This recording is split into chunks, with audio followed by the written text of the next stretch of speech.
Meu nome é Francine Mioso, sou treinadora comportamental, pós-graduada em desenvolvimento pessoal. Eu já treinei milhares de alunos por esse mundo afora e eu posso dizer que a minha paixão é essa: despertar pessoas para que elas possam viver sua melhor versão. Mas nem sempre foi assim. Eu nasci em uma cidade chamada Chapecó e desde a minha infância eu sempre desenvolvi uma ansiedade por conta da minha história de infância, por conta das minhas crenças. Eu vivi assim lá na minha adolescência. Eu lembro que eu sofria muito bullying, ninguém queria ser o namorado da Francine, ninguém queria beijar a Francine porque ela era gorda. Porque com essa ansiedade eu consegui desenvolver uma obesidade e chegar a 106 quilos. Eu lembro que teve um dia que eu cheguei na sala de aula e toda a turma tinha combinado de que quando eu sentasse, eles levantariam.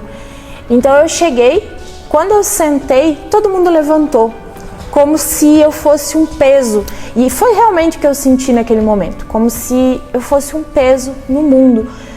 Naquele dia eu lembro que eu saí da sala e fui para o banheiro chorar, fiquei ali por muito tempo. Então, a minha adolescência, eu sempre sofri muito bullying, sempre fui muito rejeitada. E a ansiedade, ela só foi aumentando. Com 21 anos, eu casei e tive a Isabelle, hoje é minha princesa. E nessa época, eu cheguei no ápice da minha ansiedade. Porque 1 ano e meio depois, o meu ex-marido chegou e falou: Francine, eu não amo mais você, eu tô indo embora de casa. E assim foi, ele foi embora, eu fiquei morando num sítio com a Isabelle, só nós duas, sozinhas. E nessa época a minha ansiedade, ela chegou no ápice. E eu sempre falo que o ápice da ansiedade são crises de síndrome do pânico, são crises de ansiedade. E eu lembro que eu acordei uma noite e eu abri meus olhos e meu coração estava muito acelerado. E sentindo isso, a minha cabeça de repente começou a enformigar. Eu falei: gente, eu preciso ir para o hospital porque eu vou morrer.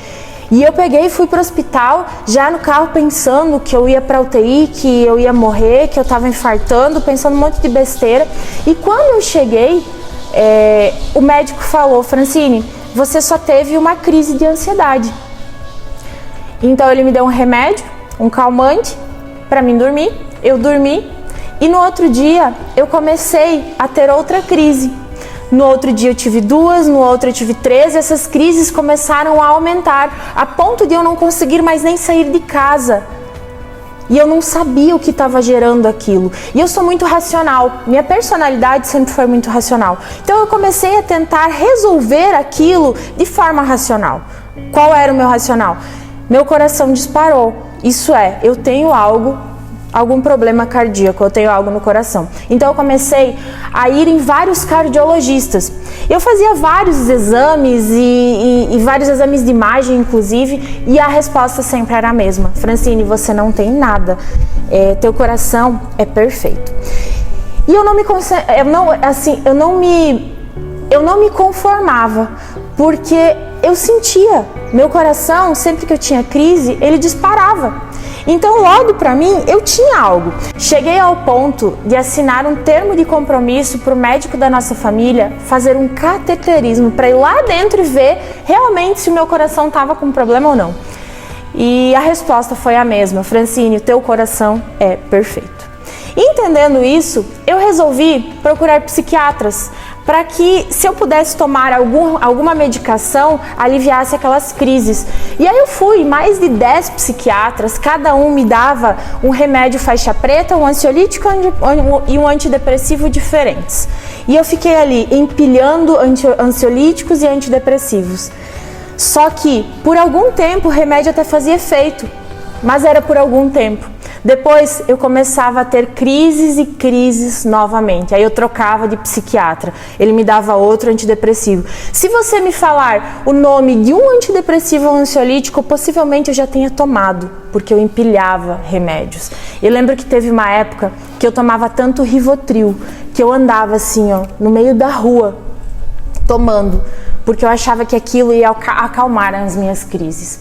Mas nada de fato acalmou. O tempo foi passando e com 31 anos eu conheci o Danilo, meu marido.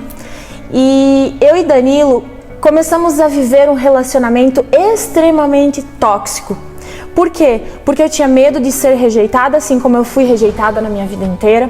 Danilo alimentava os vícios emocionais dele, nós nos alimentávamos, então a gente brigava, eu sentia um ciúme possessivo dele, ele sentia um ciúme possessivo de mim, a gente brigava demais, era um relacionamento extremamente tóxico.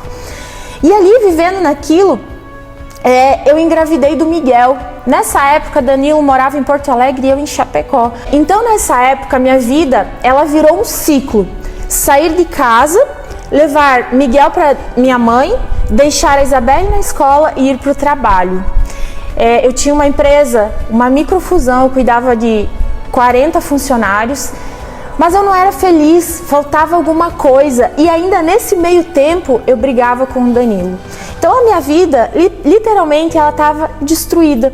Ansiedade, depressão, crises de pânico, 2 filhos para cuidar, um relacionamento destruído e eu me sentindo totalmente fracassada. Nessa época, eu cheguei num cansaço tão grande, físico e emocional, eu diria no meu limite, que teve um dia que eu falei, eu quero acabar com isso tudo, não quero mais, essa vida eu não nasci para viver essa vida, eu tô sofrendo demais, eu não quero mais. E eu cortei a redinha de proteção que tinha no prédio onde a gente morava, no apartamento onde a gente morava, para de fato me atirar de lá e acabar com tudo aquilo. Só que quando eu olhei para baixo, eu vi a pessoa que era a pessoa na época, era o meu herói, que foi o meu pai. E eu não tenho dúvida que naquele momento foi Deus que colocou meu pai ali na minha frente, para que eu não cometesse o que eu estava pensando. Então eu voltei, meu pai subiu, me abraçou, ele falou, Francine, você está muito cansada, vai fazer uma viagem, vai descansar. E realmente eu fui. E nessa viagem, eu sempre falo, ali meu pai foi a primeira pessoa que Deus colocou na minha vida. E nessa viagem, então, eu conheci uma pessoa que ali na mesa, almoçando, ela falou, eu fiz muitas coisas na minha vida, mas o que realmente fez sentido foi desenvolver o meu emocional. E aquilo ficou martelando na minha cabeça e eu pedi o contato para essa pessoa e ela me passou. Nisso, eu voltei para Chapecó e falei, cara, eu não tenho nada a perder. Eu vou começar a me desenvolver emocionalmente. Foi quando eu comprei um treinamento de imersão e eu fui fazer essa imersão. Lá foram 3 dias, entendendo o que eu vinha vivendo. Eu sempre falo que lá eu trouxe a consciência que tudo que eu estava vivendo estava assim, estava errado. Mas chegou lá no final do treinamento e eu pensei, tá, beleza, eu entendi que não é isso que eu tenho que viver, que não é essa vida que eu nasci para viver. Mas eu vou voltar para Chapecó e aquele emaranhado de problemas, ele vai continuar lá. E eu não tô forte emocionalmente para chegar e encarar aquilo de frente. Foi quando eu contratei uma pessoa para me acompanhar, para me desenvolver emocionalmente. E eu fiz um processo de mentoria individual com essa pessoa. Essa pessoa segurou na minha mão e me levou, me conduziu por esse processo. E foi aí que eu me libertei, foi aí que eu consegui ter a família que eu sempre sonhei, porque o meu maior sonho era ter uma família unida e feliz, era ser boa para os meus filhos, ser uma esposa melhor, e foi aí que eu consegui ter isso tudo, foi aí que a minha vida mudou, foi aí que eu descobri o meu propósito de vida.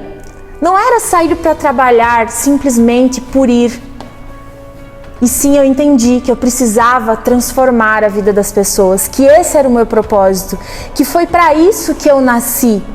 Foi aí que o meu relacionamento se restaurou. Por quê? Porque eu resolvi mudar.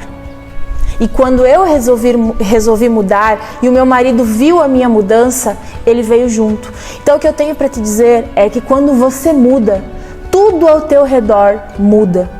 Se eu, Francine, com uma vida destruída, a ponto de cometer um suicídio, com ansiedade, tomando pilhas de remédios ansiolíticos e antidepressivos, se eu pude, você também pode.